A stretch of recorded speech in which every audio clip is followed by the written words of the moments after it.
Ryde to me is diverse in culture. It's quiet and it's pretty, and I work here. Oh, Ryde is a beautiful leafy green suburb. It's very green. Right now all the jacaranda trees are out and it's really nice. The City of Ryde is a wonderful green place with beautiful people all around. It's a great suburban community. Everyone on our street is really family oriented and we're just all very friendly. It's a very nice, welcoming area. So it's a very peaceful environment. It's a very diverse area, very diverse. It's got a lot of different nationalities.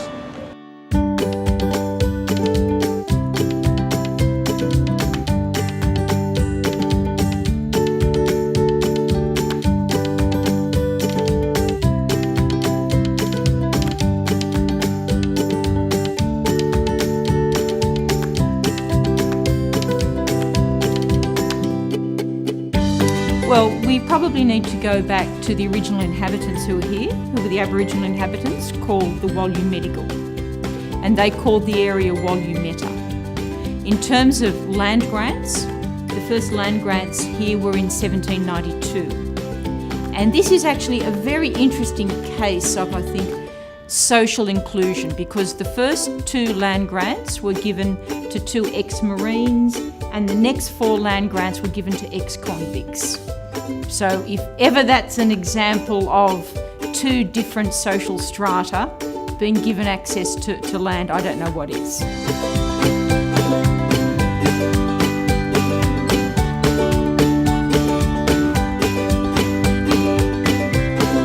So it was a very small settlement down the Parramatta River, and then in 1826 St Anne's Church was established, not far from here on a hill. And around that church developed other churches and other buildings and services. But the term Ryde was first coined in 1841. Many of these people were given grants of land. Some of them took them up, stayed here, married, created dynasties. Other people weren't actually very good farmers and sold their land to other people. So it was a real mixture of experience and success. I came in 1960. There was a small shopping centre here, and it was the second in the whole of Australia. It was a supermarket. I lived just on the other side here, which was a brand new development. And there were older places, but where you have Macquarie Park now were orchards and farms. A big contrast. Where the 10 football fields are, it was the council rubbish dump, and it stunk. And there was huge black rats, and the people there were complaining to the council for years and years and years.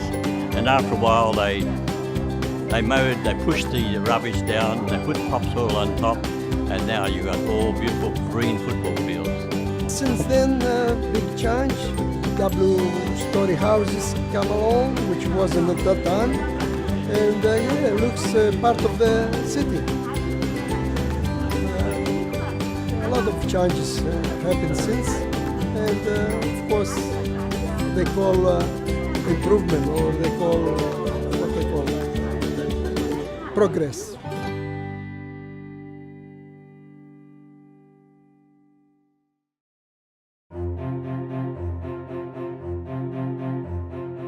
No, we came to Sydney and then we went to the displaced persons camp in Bathurst. 11th of November 1949.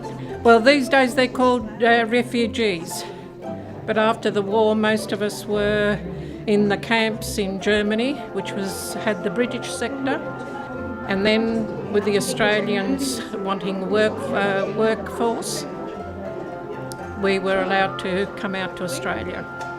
For me, being a migrant who migrated to Australia about 29 years ago, it means a lot. When I think of my family, I think of someone that is very culturally diverse. I have an Australian husband, I have stepdaughters that are sort of half Italian, I have a sister-in-law that is Japanese. I'm from Bombay, which is now Mumbai. I'm Catholic, and yeah. My father's from Mauritius, and they've got a very tight-knit community here in Sydney. I'm born in Lebanon. As you can see from my strong English accent, English was my fifth language. So I speak Armenian, that's my mother language. So I grew up in a household where it was religion no bar, culture no bar. We grew up as children who were told that doesn't matter, who it is, everyone is welcome at home. My parents migrated from Lebanon in 1975, and they were, that my father and mother always told me the story about how they were the last plane out of Beirut before it was closed for 18 years due to a terrible civil war. And so I think my family is a really lucky story. Well, yeah, when for first I came in here to start with, I didn't speak a single word of English, and I thought that I was in the wrong place. I was ready to go back to Greece. I said, if you don't speak English, you have to go back. Somebody told me anyway. It was funny because it was, as a little kid, being accepted by my friends for being who I was in my family. It was quite a shock to realise that the community at large weren't as welcoming. You can be angry or sad. For you, it's just too bad that no one else knows in your mind where the story goes. And it made me very conscious of the fact that we don't see what they see and have their issues. I had a clot and I lost my leg on New Year's Eve. And New Year's Day, I woke up and I was missing my leg. So my life changed overnight. I rode my push bike with a helmet on, hit my car, a pit bladder, and it caused brain damage. It means you can't walk, having a wheelchair for the rest of my life. Although I feel sorry for some people, they can't do as well. I'm fine.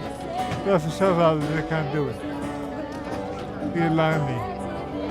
And so I tend to find a way to fit in society. Well, should I ask you, if you were in the wheelchair, would you like it? Would you like the powers that be to make things more comfortable for you and easier to achieve?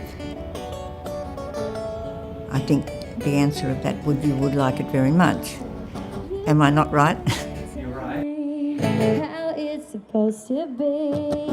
It's such a shame that you're never the one to blame. Take a minute to breathe. Take a minute, step back and say you're overreacting when I say something here's not right. You're holding me captive in the fear that is satisfied. I'm telling you that I can't do this one more time. I won't swallow my pride so you can say you were right.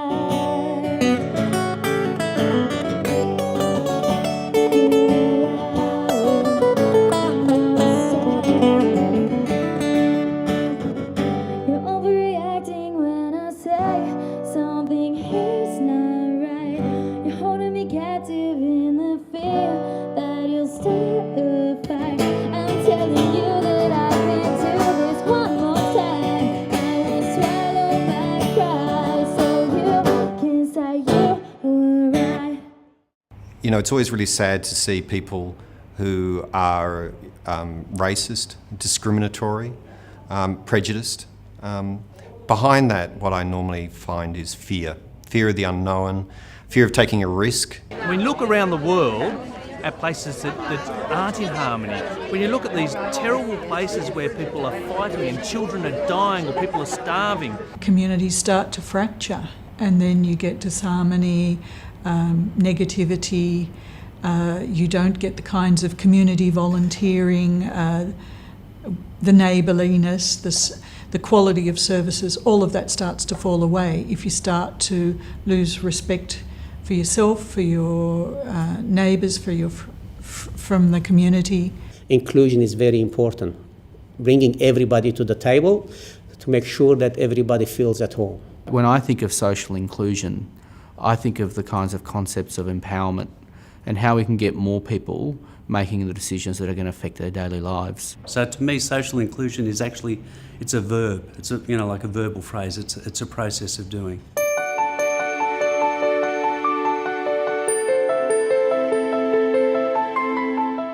I guess generally councils right across the country are about providing services to the whole community, and that's irrespective of what culture they come from, what age they are. It's about meeting needs, and also councils are a place where people come together. Without everyone coming together, beautiful things like this just don't happen.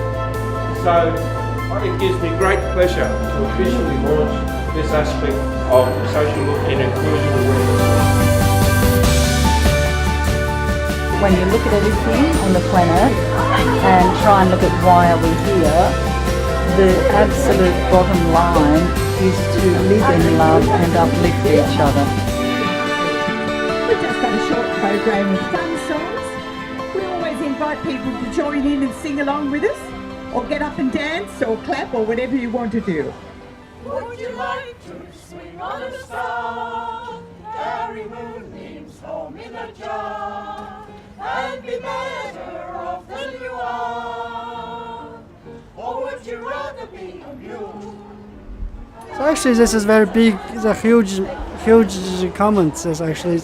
For me, to reduce the social isolation, I says, so come here, so make friends, don't stay home by alone. Yeah, just go out, find something, find some people. Oh, that was an art project. That's the teacher there. And we just did all the different countries, because they all different countries, as you know, belong to this. All different nationalities belong to this hub. Yes, by being here, join this place here, the West Ryde hub we call. I enjoy for getting together with different nationalities, exchanging ideas, and have a lot of fun. You could be better than you are. You could be swinging on a star. Not really one or two sentences. It says that 我们是新加坡公民，誓约不分种族，远离宗教。我们要和平共处。Something like we are Singaporean. We pledge to say that we don't want. There's no distinguish. There's about our language, our religion. We want to live together harmoniously. That's what the pledge is. I remember one day, this is very interesting, one day there was a sports person on the television. I said, oh my God, he's a Serbian. And she said, no, mother, he's Australian with a Serbian background. And I love that because I thought, oh my God, she's growing up to be someone to recognise her cultural heritage, but also sort of embrace the Australia and what we stand for here. So it was wonderful. And then hopefully those children will change the way they see other students or how they see employment opportunities. So when they become the bosses of the future, that they'll actually employ people with disabilities and realise being differently able doesn't mean that you're less. We believe that parents helping parents make stronger communities. I think there still needs some education around social inclusion, because when you say social inclusion, the first thing people tend to think about is socially to be included. But it's more than that, because I think mentally and emotionally you need to make someone feel included. It's not just about sitting with somebody or letting someone sit next to you. It's about actually being able and comfortable to engage and to be comfortable with the difference.